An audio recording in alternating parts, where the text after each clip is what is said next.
आज की क्लास में fat D meridian, fat degeneration meridian के बारे में जानकारी प्राप्त करेंगे। और ये फैटी डिजेनरेशन होता है और इसमें इसी मेरिडियन को फैट टिश्यू मेरिडियन भी कहते हैं। इस मेरिडियन में कुल 4 पॉइंट्स होते हैं और ये मेरिडियन दोनों पैरों में होती है, यानी कि बाइलेटरल होती है, दोनों तरफ होती है।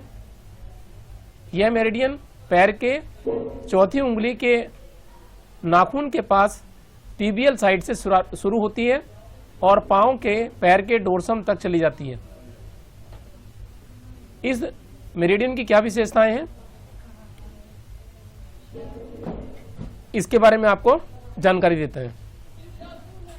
यह मेरिडियन किसी भी प्रकार के वसा अपजनन से संबंधित है और फैटी लीवर हो जाए और वसीय यकृत यानी कि लीवर फैटी हो जाता है, लीवर में वसा अपजनन होने लगता है, सूजन आने लगती है, जलन होने लगती है, तो उसमें भी ये मेरिडियन के प्रोटोकॉल काम करेंगे। फैटी हार्ट हो जाए, मायोकार्डियम में वसा अपजनन होकर सूजन आ जाती है, जलन होने लगती है, तो फैटी हार्ट की कंडीशन में भी इस मेरिडियन का प्रयोग करेंगे। जबड़े के अंदर फैटी डिजेनरेशन हो जाता है, जबड़े की हड्डी होती है उसमें फैटी डिजेनरेशन हो जाता है और फैटी जॉ बोन की समस्या आती है, तो इसमें अपजनन होने से परेशानी होती है जबड़े में, तो उसमें भी आप इसी मेरिडियन का प्रयोग करेंगे। फैटी ब्रेन यानी कि ब्रेन फैटी हो जाता है, मस्तिष्क में ब्रेन में वसा का अपजनन हो जाता है, सूजन आ जाती है, जलन होती है, तो उसमें आप फैट डी मेरिडियन के पॉइंट का प्रयोग करेंगे। यह मेरिडियन किसी भी प्रकार के ऊतक तंत्र में यानी कि टिश्यू सिस्टम में किसी भी प्रकार के वसीय फैटी अंत संचरण का उपचार करती है। तो ये फैटी डिजेनरेशन कहीं भी हो जाए तो उसका उपचार करेगी।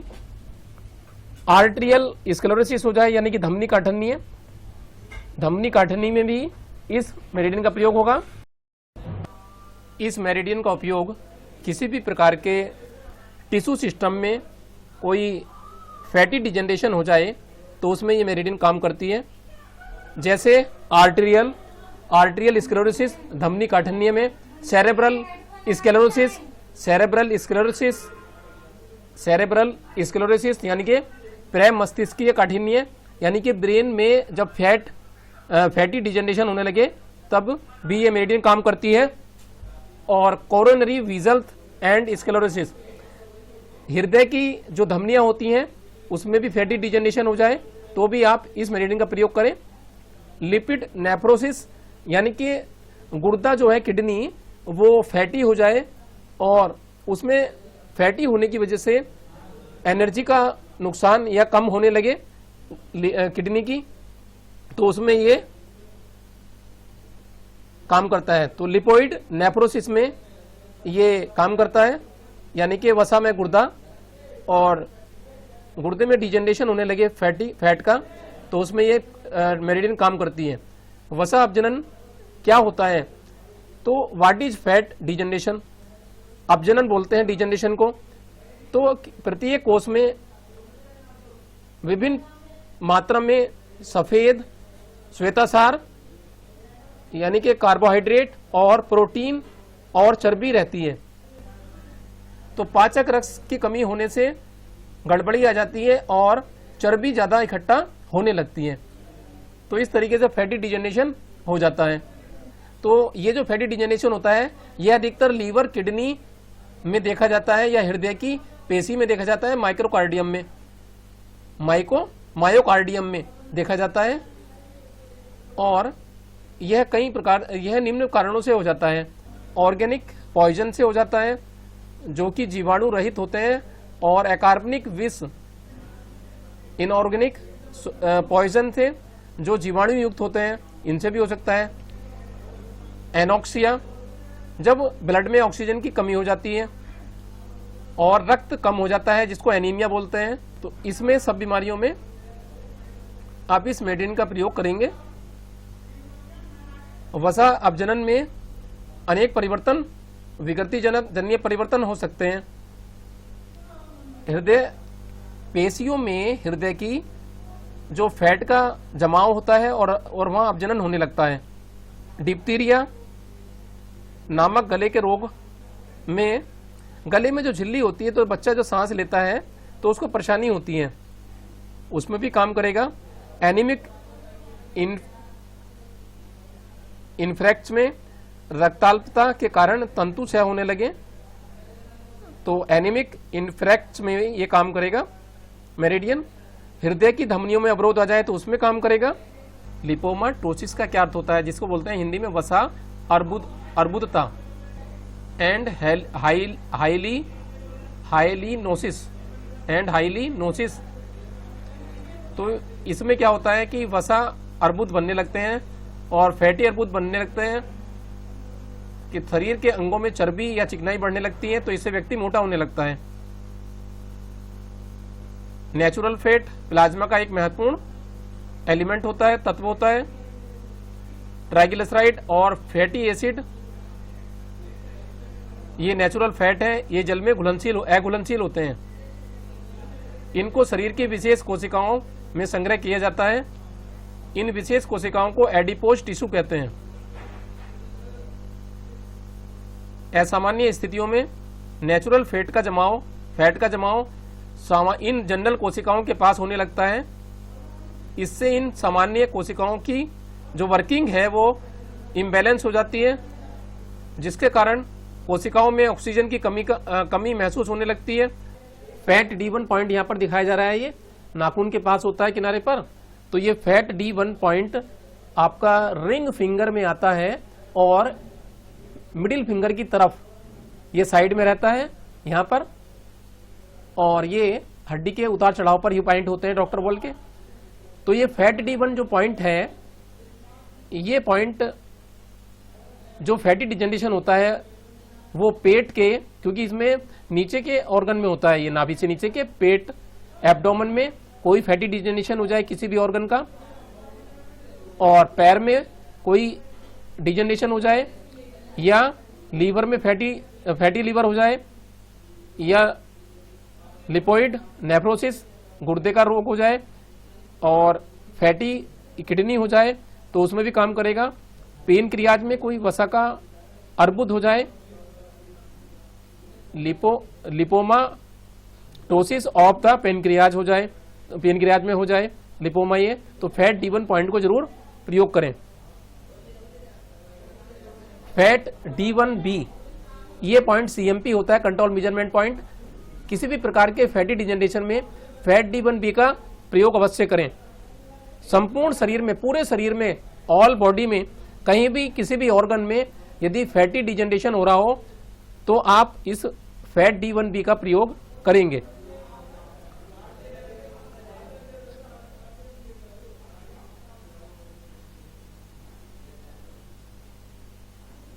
तो कड़ी गांठ होने पर सीडेट करें, और मुलायम गांठ होती है तो उसको टोन करेंगे।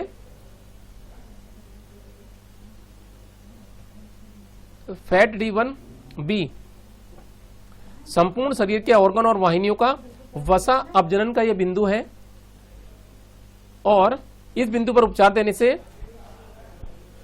पूरी बॉडी में जो फैटी डिजेनरेशन होता है उसकी स्थिति का पता चल जाता है। जब इसको दबाते हैं तो दर्द आता है, इसका मतलब कहीं पर डिजेनरेशन हो रहा है, फैटी डिजेनरेशन। अब आते हैं फैट D2 पॉइंट पर। ये आता है यहाँ पर जो कफ ज्वाइंट होता है उससे थोड़ा चढ़ाव, हड्डी के चढ़ाव पर आता है फैट D2, कफ ज्वाइंट से थोड़ा नीचे। और ये जो फैट D1B पॉइंट है, ये पॉइंट पित्त ज्वाइंट पर आता है, जहां पर चढ़ाव होता है पित्त ज्वाइंट का। और उसके बाद फैट D2 पॉइंट आता है। फैट D2 पॉइंट छाती में, क्योंकि ये 2 नंबर का पॉइंट है, इसलिए नाभि से ऊपर के गले तक के रोगों में काम करेगा। और कहीं भी जितने भी ऑर्गन होंगे इसके अंदर तो उसमें फैट का डिजेनरेशन होता है, तो ये काम करता है। जैसे फैटी डिजेशन ऑफ हार्ट, हृदय के अंदर वसा अपजनन होने लगे और हार्ट की मसल्स में वसा अपजनन हो जाए या फैटी डिजेनरेशन हो जाए, तो उसमें भी आप फैट D2 पॉइंट को अवश्य लेंगे। हृदय की रक्त की वाहिनियों में कोई वसा अपजनन हो जाए और आर्टरीज में वसा अपजनन हो जाए या हाथों की, बाहों की, आर्म की, कंधे में कहीं भी फैटी डिजेनरेशन होने लगे, तो उसमें भी आप फैट D2 पॉइंट को प्रयोग करें। उसके बाद आता है fat D3। Fat D3 point का उपयोग सिर में उपस्थित ऑर्गन में किया जाता है। तो सिर में उपस्थित जो भी ऑर्गन है उसमें कहीं भी यदि फैटी डिजेनरेशन हो जाए तो आप फैट D3 पॉइंट का प्रयोग करेंगे, जो कि कफ जॉइंट से थोड़ा नीचे हड्डी के उतार पर होता है। इसका प्रयोग सेरेब्रल स्क्लेरोसिस में, यानी कि प्रमस्तिष्क का काठिन्य, सेरेब्रोमलेशिया, इसमें सेरेब्रम बहुत ज्यादा मुलायम पड़ जाता है, तो इस बीमारी में भी आप ये फैट D3 का प्रयोग करेंगे। और या फिर जबड़ा होता है अपना जॉ, उसमें कहीं फैटी डिजेनरेशन हो जाता है या वसा जमने लगता है, तो भी आप फैट D3 का प्रयोग करें। तो ये जो मस्तिष्क वाले या ब्रेन के रोग हैं या अपने चेहरे पर, फेस पर, कहीं भी गले से ऊपर, तो उनमें फैट D3 3 नंबर का पॉइंट काम करता है। फैट D3 फैटी डिजेनरेशन और ब्रेन विजल्स, ब्रेन विजल्स में कहीं भी फैट डिजेनरेशन हो तो फैट D3 पॉइंट को आप उपयोग में लाएंगे। यदि फैटी लीवर हो जाए किसी को, तो वहां पर क्या करना है कि PN4, ये राइट में आता है, पैर में, लेग में, फुट में, और SI1A, SI स्मॉल इंटेस्टाइन का 1A point, fat D1 point और फैट D1B पॉइंट, इन सब पॉइंट पर आप मेथी दाना लगा सकते हैं या स्टार मैग्नेट भी लगा सकते हैं। उसके बाद आता है फैटी हार्ट।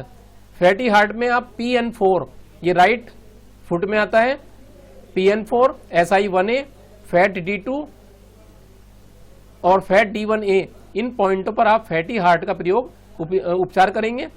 फैटी ब्रेन के अंदर आप PN4 लेंगे, SI1A लेंगे और फैट D3 लेंगे।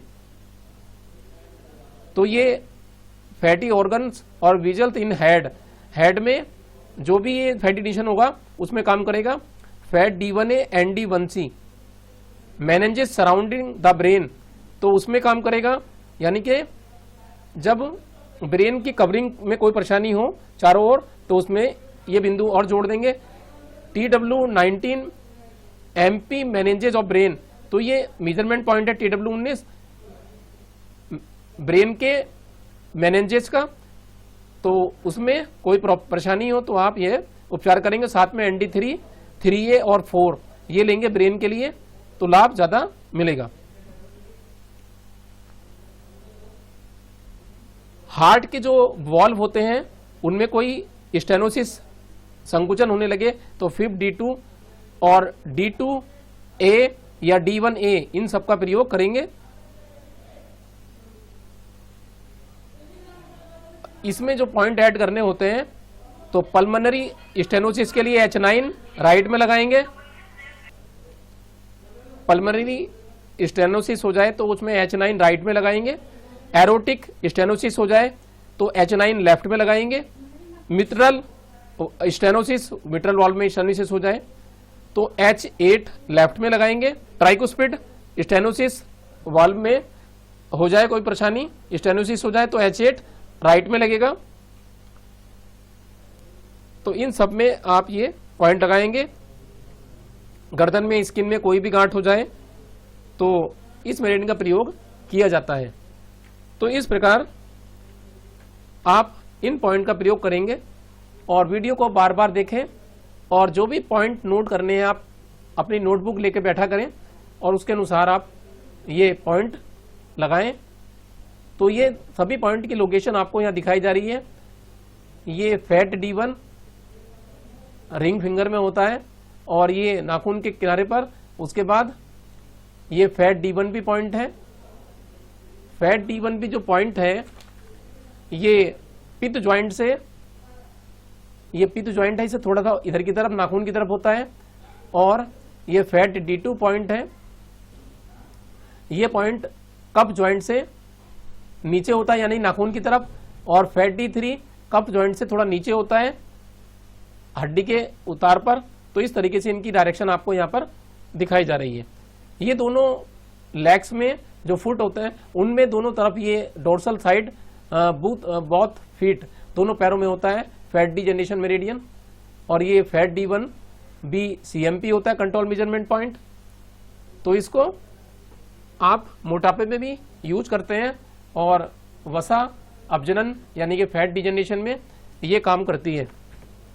तो इसमें ये सभी पॉइंट पर यदि प्रतिदिन मसाज करेंगे तो फैट डिजनरेशन में फायदा मिलेगा, या इस पर मेथी पट्टी लगा सकते हैं आप।